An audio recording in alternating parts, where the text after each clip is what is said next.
Assalamualaikum warahmatullahi wabarakatuh. Perkenalkan, nama saya Aaron Aprila dengan nomor WP 22131021. Baiklah, kali ini saya akan melakukan pembahasan soal mengenai dryer, head capacity, serta enthalpy dari buku Narayanan 9.61, 12.34, 12.37 dengan mata kuliah Neraca Massa dan Energi 1 dengan dosen pengampu Insinyur Rita Yova.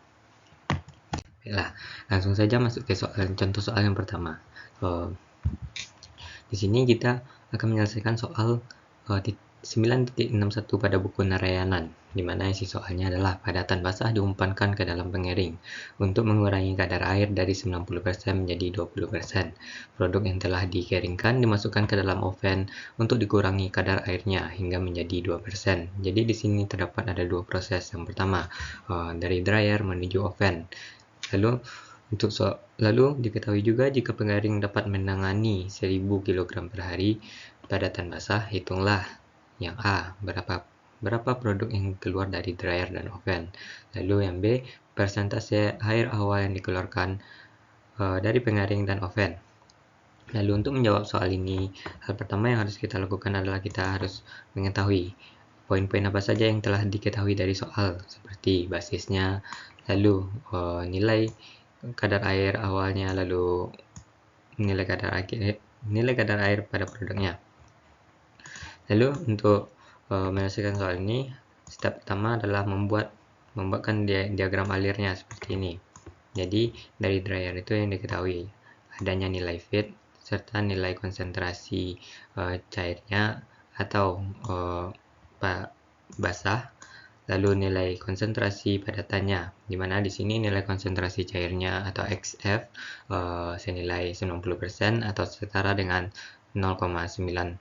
Sedangkan nilai XF untuk padatannya adalah 0,1 karena total keseluruhan itu adalah 100%, sedangkan nilai XF pada cairnya sudah 90%. Jadi selebihnya berarti padatan basah. Lalu di sini juga diketahui nilai arah alir air yang diuapkan sebesar V1 dengan satuan kilogram per hari. Lalu pada produknya diketahui adanya nilai S1 yaitu solid 1, yaitu menghasilkan padatan yang telah dikurangkan kadar airnya sebesar 20% dengan nilai konsentrasi satunya yang cair adalah 0,2. Lalu nilai konsentrasi satu yang padatannya adalah 0,8. Lalu untuk mencari neraca massa pada dryer, hal yang pertama harus kita ketahui adalah neraca massa total pada dryer, yaitu F sama dengan S1 tambah V1, di mana S1 itu adalah produk pada padatan kering yang telah keluar dari dryer, lalu V1 itu adalah air yang diuapkan pada dryer.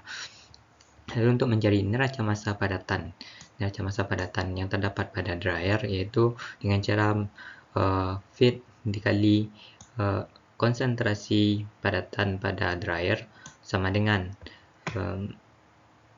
produk padatan pada dryer dikali dengan nilai konsentrasi satu pada padatan di produk dryer. Lalu dimasukkan angkanya, yaitu 1000 dikali 0,10 sama dengan S1 dikali 0,8. Didapatkan nilai S1 nya adalah 125 kg per hari. Jadi produk yang keluar dari dryer adalah 125 kg per hari.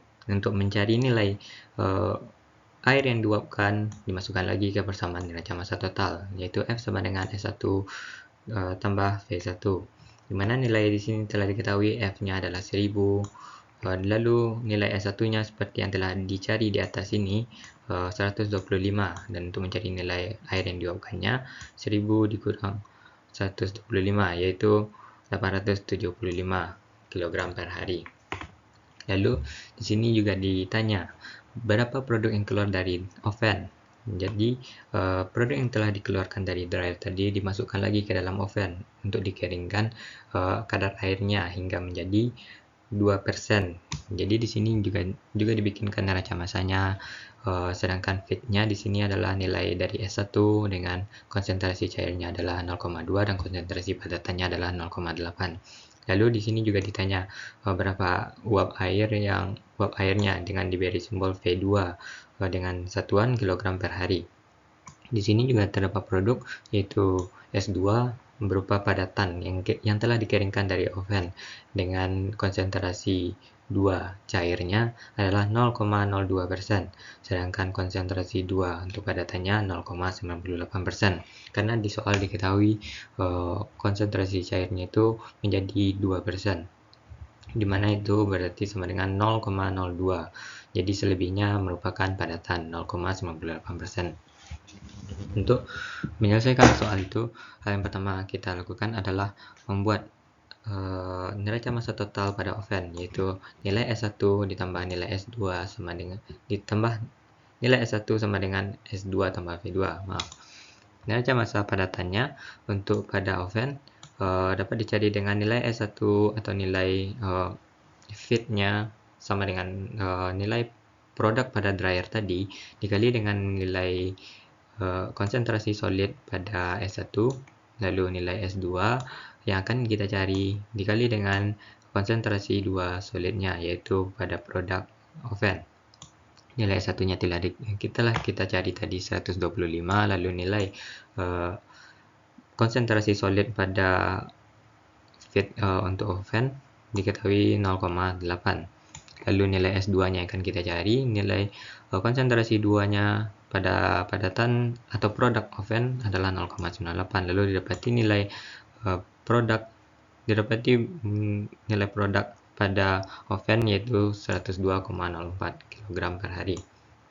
Lalu untuk mencari berapa air yang diuapkan pada oven, dimasukkan lagi ke dalam neraca massa total oven, yaitu S1 sama dengan S2 tambah V2, di mana di sini S1-nya 125, S2-nya 102,04 dan nilai V2-nya yang akan kita cari. Lalu di sini dapati nilai V2 sebesar 22,96 kg per hari. Lalu untuk soal yang B, berapakah persentase air awal yang dikeluarkan dari pengering dan oven?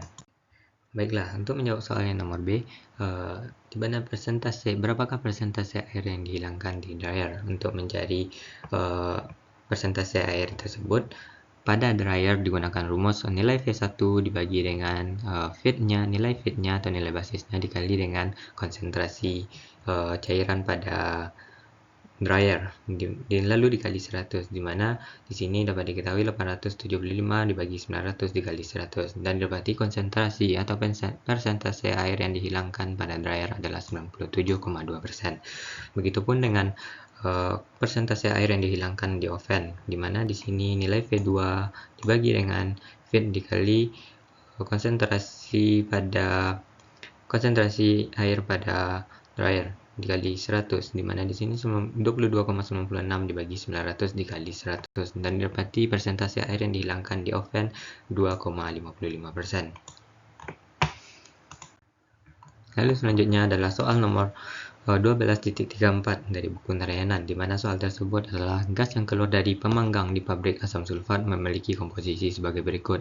Nilai SO2-nya sebesar 7%, nilai O2-nya 10,50%, nilai SO3-nya 0,80%, nilai N2-nya 81,70%. Kapasitas panas gas bervariasi dengan suhu seperti di bawah ini. Untuk nilai O2-nya, nilai CP-nya seperti yang untuk setiap komposisi ini diketahui nilai CP-nya adalah seperti berikut ini, seperti yang dapat kita lihat, di mana nilai CP-nya dalam kilojoule per kilomol Kelvin dan nilai T-nya dalam Kelvin. Jadi pertanyaannya adalah hitunglah entalpi campuran gas pada 750 Kelvin dengan suhu awal 298 Kelvin. Jadi suhu awalnya dari 298 Kelvin menjadi 750 Kelvin. Nah, di sini digunakan rumus untuk mencari nilai gas campuran, yaitu dimana di sini nilai CP mix itu rumusnya adalah seperti berikut ini. Nah, jadi setiap konsentrasi di sini dikalikan dengan, untuk mencari yang nilai A ini, setiap konsentrasi yang di sini sesuai urutan yang di sini, misal dari SO2, O2, SO3, lalu N2, dikalikan dengan, karena di sini yang A, maka dikalikan dengan semua angka yang berada di awal ini. untuk setiap konsentrasinya seperti di bawah ini. Dan untuk SO2 dikalikan 0,07 dikali 25,74 seperti yang dilihat dari sini, di mana nilai CP awal SO-nya itu 25,74. Lalu untuk O2-nya 0,105 dikali 25,74. Kebetulan di sini nilai SO2 dan O2-nya sama. Lalu ditambah dengan nilai SO3 yaitu konsentrasi SO3 yaitu 0,008 dikali 34,33 ditambah dengan 0,817 dikali 27,03 untuk N2-nya. Didapati nilai awalnya sebesar 26,8626. Begitupun untuk nilai beta dan nilai Y-nya. Nilai konsentrasi tersebut dikalikan dengan angka yang berada di tengah ini, lalu pada akhirnya nanti dikalikan dengan 10 pangkat min 3 untuk mencari nilai betanya. Untuk nilai Y-nya juga sama halnya, tapi akhirnya nanti dikalikan dengan 10 pangkat min 6. Lalu didapati hasil nilai CP mix-nya sebesar 26,8626 ditambah 10,5145 dikali 10 pangkat min 3T ditambah 3,4239 kali 10 pangkat min 6T kuadrat untuk nilai CP-nya. Lalu di sini ditanya berapa entalpinya atau nilai gas totalnya, nilai gas total campuran tersebut. Lalu dimasukkan ke dalam rumus sama dengan delta H sama dengan mCpdT, di mana di sini nilainya nilai masanya tidak diketahui. Lalu untuk mencari hasilnya dimasukkan nilai T-nya seperti diturunkan nilai T pada masing-masing 10 pangkat min 3 lalu 10 pangkat min 6. Lalu didapati hasil seperti berikut ini, seperti yang di bawah ini. Dimasukkan angka pada setiap T itu seperti di sini nilai T kuadrat dimasukkan 750 kuadrat dikurang 298 kuadrat karena T2-nya adalah 750 lalu dikurang dengan T1-nya 258. Lalu didapati hasil dari perkalian tersebut 14141,89 ditambah 2490,33 dikurang 451,28. Lalu didapati hasil nilai delta H sebesar 180,94 kJ per kilomol. Lalu untuk soal yang terakhir, soal 12.37, 1 kg es bersuhu 0 derajat Celcius dipanaskan hingga suhu seluruhnya berubah menjadi uap pada 150 derajat Celcius dan tekanan 11,3 kPa. Berapakah perubahan entalpi yang menyertai proses tersebut kalau lebur air pada tekanan 101,3 kPa dan 0,0 derajat Celcius adalah 335 kJ per kilogram dan kalor penguapan air pada 101,3 kPa dan 100 derajat Celcius adalah 2256 kJ per kilogram. Dimana di sini diketahui kapasitas panas dari air adalah nilai CP air adalah seperti berikut ini, seperti yang telah saya garis ini. Lalu dimana nilai kapasitas panas dari uap adalah seperti ini. Lalu pertanyaannya adalah berapakah perubahan entalpi menyertai proses tersebut. Jadi nilai entalpi atau nilai delta H-nya. Dimana di sini diketahui nilai tekanan sama dengan 101,3 kPa, berarti itu sama dengan 1 atm. Jadi untuk tekanannya pada proses berikutnya tidak akan terlalu mempengaruhi karena nilainya juga sama dengan 1. Lalu nilai head of fusion-nya di sini diketahui atau kalor leburnya di sini diketahui 335 kJ per kilogram. Di mana di sini head of evaporation-nya atau panas penguapannya diketahui 2256 kJ per kilogram. Lalu ditanya nilai sigma H atau sama dengan Q berapa? Nah, untuk menjawab soal ini, konsep pertama yang harus kita ingat adalah kembali lagi ke pelajaran yang telah pernah kita pelajari di jenjang pendidikan sebelumnya, yaitu pada grafik kalor ini. Di mana di sini kita akan menggunakan alur grafiknya dari sini ke sini dari 0 derajat Celcius ini menjadi sini, lalu pada perubahan suhu dari 0 ke 100, lalu perubahan fasa dari 100 ke pada suhu 100 derajat Celcius, lalu dari 100 derajat Celcius ke 150 derajat Celcius. Di mana di sini pada 0 derajat Celcius terjadinya panas laten, yaitu perubahan fasa dari es menjadi air pada suhu 0 derajat Celcius. Jadi pada suhu 0 derajat Celcius tersebut telah terjadi perubahan fasa, walaupun tidak banyak, tapi dari es telah menjadi cair pada 0 derajat Celcius. Di mana di sini juga telah diketahui proses peleburan tersebut menghasilkan nilai H sebesar 335 kJ per kilogram. Lalu pada dalam suhu 0 ke 100 derajat Celcius terjadi perubahan suhu tanpa ada perubahan fasa, di mana di sana telah fasanya berubah menjadi cair. Sedangkan pada rentang suhu 0 menjadi 100 derajat Celcius belum terjadi perubahan fasa, yaitu penguapan. Jadi fasanya masih sama-sama cair atau air. Terjadi perubahan suhu tanpa perubahan fasa, yaitu penguapan, maka dicari nilai Q-nya dengan rumus Q sama dengan MC delta T, di mana di sini nilai Cp yang digunakan adalah nilai Cp air. Lalu pada 100 derajat Celcius telah terjadi proses penguapan. Jadi di sana terjadi perubahan fasa tanpa perubahan suhu. Jadi walaupun dia masih tetap di dalam 100 derajat Celcius, itu telah terjadi perubahan fasa menjadi uap, dimana di sini nilai heat of evaporation atau nilai kalor penguapannya juga telah diketahui sebesar 2256 kJ per kilogram, yaitu lalu pada suhu dari 100 ke 150 derajat Celcius juga terjadi perubahan suhu, dimana fasanya di sini telah menjadi uap, yaitu lalu untuk mencari nilai kalornya digunakan rumus lagi Cp delta T, di mana di sini nilai Cp yang digunakan adalah nilai Cp uap. Lalu untuk menjawab soal tersebut, hal pertama yang harus kita ketahui adalah nilai heat of evaporation-nya, di mana telah diketahui dari soal 335 kJ per kilogram. Lalu juga nilai heat of evaporation-nya yang di atas ini merupakan nilai heat of fusion. Sebelumnya yaitu nilai panas atau kalor peleburan, di bawah sini merupakan heat of evaporation, di mana itu adalah panas atau kalor penguapan. Lalu untuk mencari nilai H1-nya digunakan nilai Cp, dimasukkan ke dalam rumus Cp delta T, itu di mana di sini